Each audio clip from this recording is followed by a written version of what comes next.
नमस्कार दोस्तों, क्या आपने कभी सोचा है कि आज हम जिस धरती पर अपना जीवन यापन कर रहे हैं उस धरती का निर्माण आखिर कैसे हुआ होगा। क्या आपने कभी ये सोचा है कि इस दुनिया में हम इंसान या फिर धरती पर सबसे पहले जीवन की शुरुआत कैसे हुई होगी। दोस्तों, इन सभी सवालों के जवाब को आज हम जानने की कोशिश करेंगे आज की इस वीडियो में।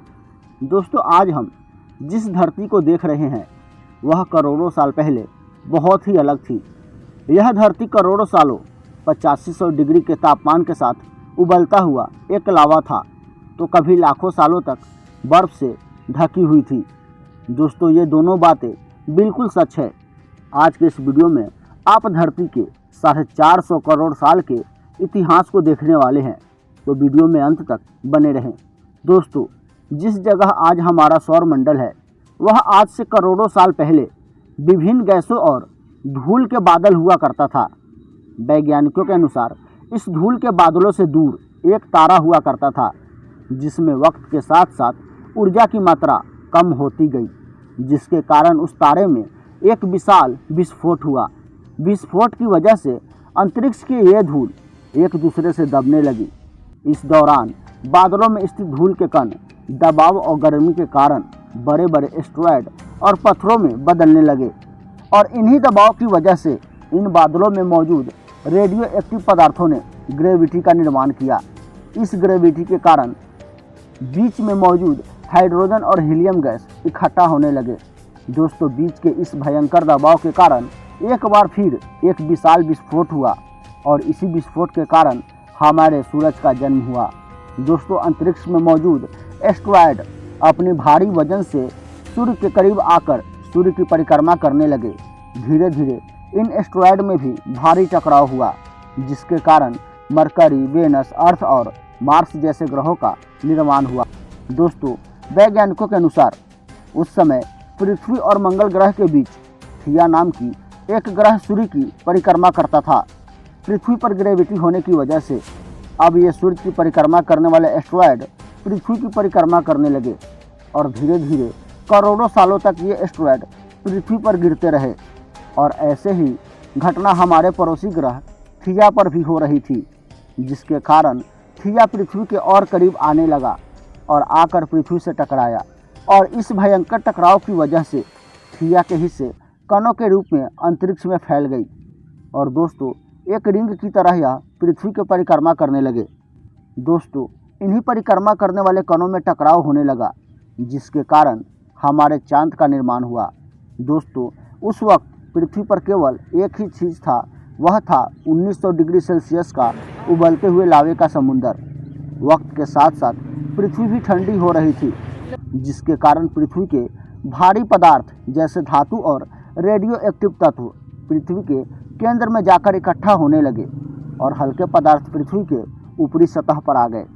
दोस्तों, लाखों सालों तक पृथ्वी पर उल्कापिंडों की बरसात होती रही, और इन गिरते हुए उल्कापिंडों में जमा था नमक, मिनरल्स और वाटर, जिसकी वजह से धीरे धीरे पृथ्वी की ऊपरी सतह पानी से ढकने लगा।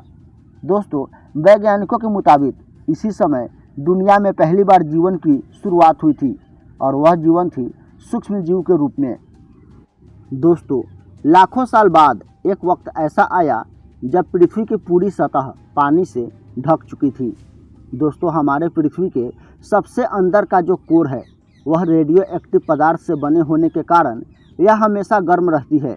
दोस्तों, और पृथ्वी का जब ऊपरी सतह ठंडा रहता है तब पृथ्वी के अंदर की गर्मी बाहर नहीं निकल पाती है, जिसके कारण ज्वालामुखियों का निर्माण होता है। और उस वक्त भी कुछ ऐसा ही हुआ। पृथ्वी के ऊपर ज़्यादा पानी होने की वजह से लाखों के तादाद में ज्वालामुखियों का निर्माण होने लगा, और आने वाले लाखों वर्षों तक इन ज्वालामुखियों का निकलना जारी रहा, जिससे पानी के ऊपर जमीन का निर्माण हो रहा था। इस वक्त पृथ्वी पर वातावरण न होने की वजह से पृथ्वी पर आसमान से उल्कापिंडों की लगातार बरसात हो रही थी। आज से लगभग 300 करोड़ साल पहले पृथ्वी पर ऐसा वक्त आया जब पृथ्वी का वातावरण लगभग स्थिर होने लगा। ज्वालामुखी का निकलना धीरे धीरे कम हो रहे थे, और पृथ्वी का एक दिन लगभग 12 घंटे के बराबर हो गए थे। दोस्तों साल बीतते गए और धीरे धीरे ये सूक्ष्मजीव विकसित हो गए और समूह में रहने लगे। आज से लगभग 250 करोड़ साल पहले पहली बार पृथ्वी पर एक जीव का निर्माण हुआ जो समुद्र के अंदर मिनरल्स या खनिज पदार्थों और सूर्य की रोशनी का इस्तेमाल करने लगे और मल त्याग के रूप में ऑक्सीजन निकालते थे। दोस्तों इस वक्त तक पृथ्वी पर ज़्यादातर ज्वालामुखी निकलने बंद हो चुके थे और इन माइक्रोबैक्टीरिया से वातावरण में ऑक्सीजन की मात्रा बढ़ रही थी।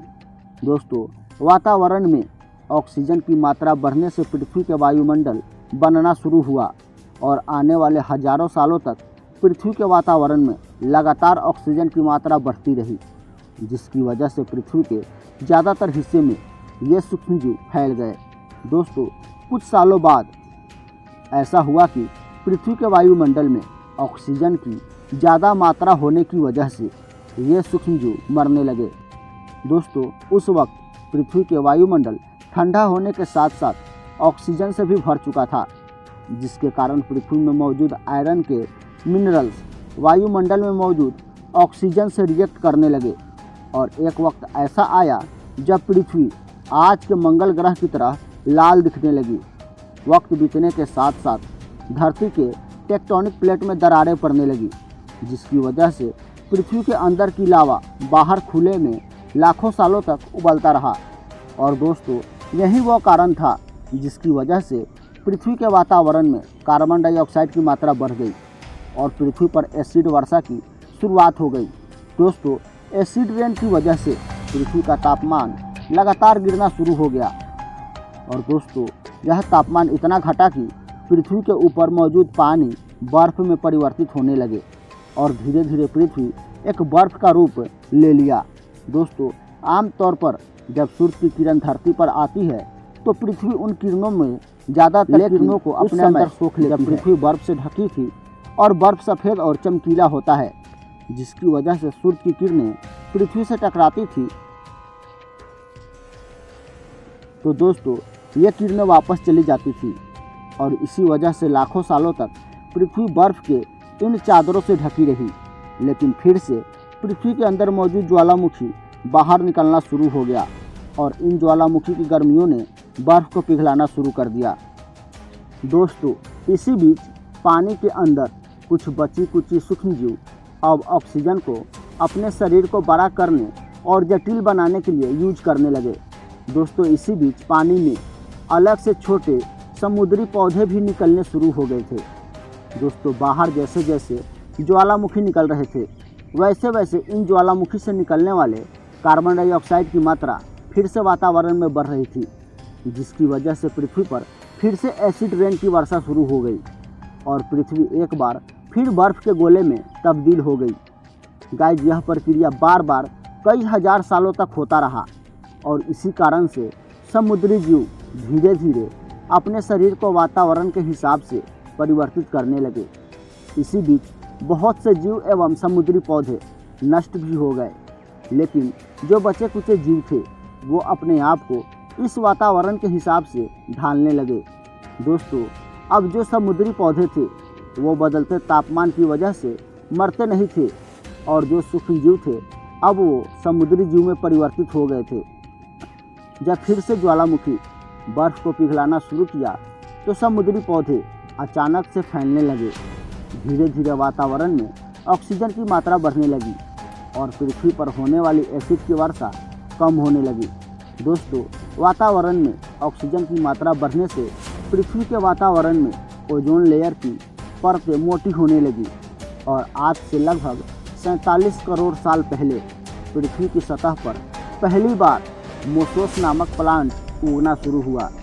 दोस्तों वक्त के साथ साथ ज़मीन पर अलग अलग पेड़ पौधे उगना शुरू हो गया। एक वक्त ऐसा आया जब पेड़ों की लंबाई 80 से 100 फीट तक हुआ करती थी। ये ऊंचाई आज के लगभग 5 से 6 मंजिला बिल्डिंग के बराबर होता था। ये वो वक्त था जब समुद्री जीव समुद्र से बाहर निकल रहे थे और ज़मीनी जानवर में परिवर्तित हो रहे थे।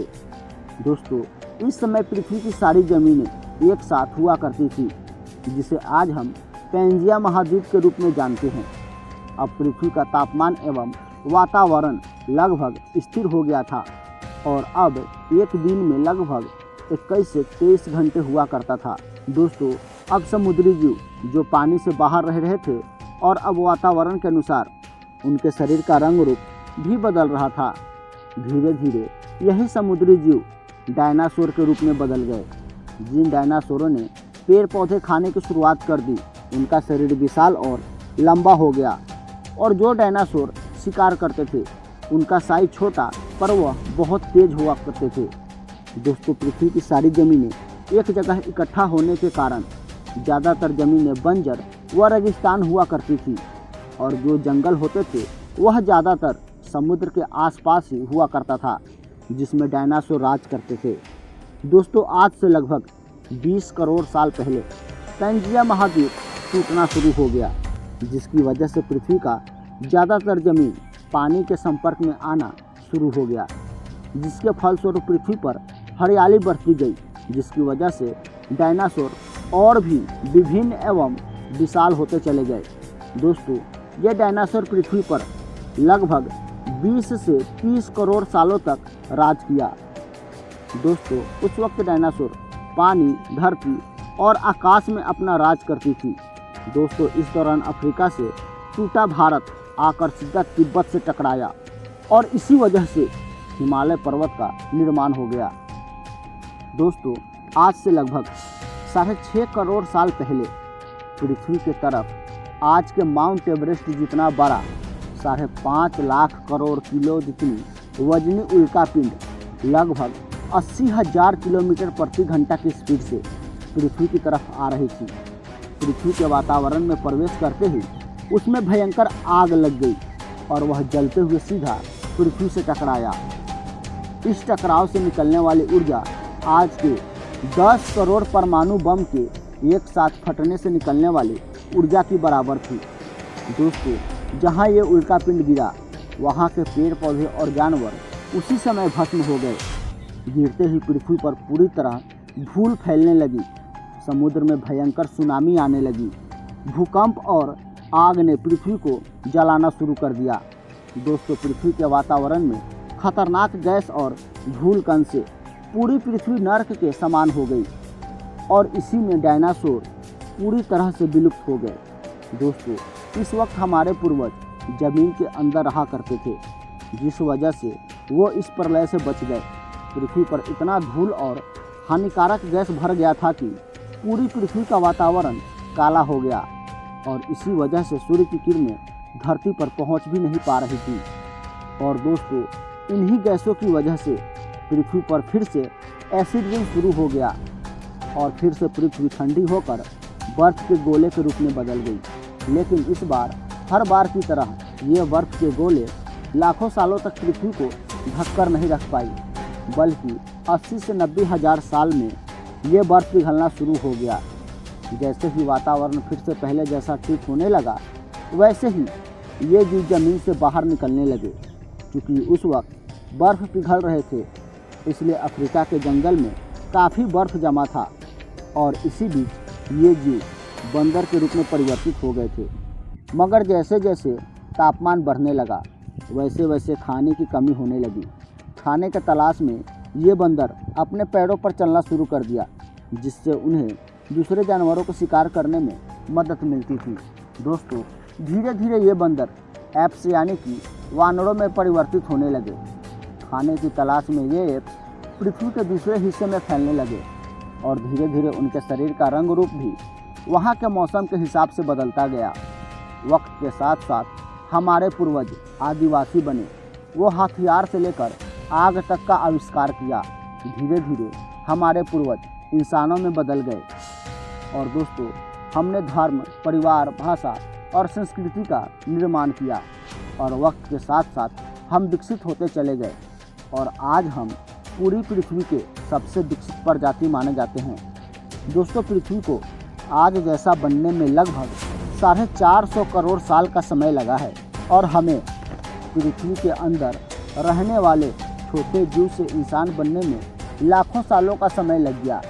मगर हमने पिछले 100 सालों में पृथ्वी को जितना गंदा और नुकसान पहुंचाया है, उतना आज तक किसी भी प्रजाति ने नहीं पहुंचाया है।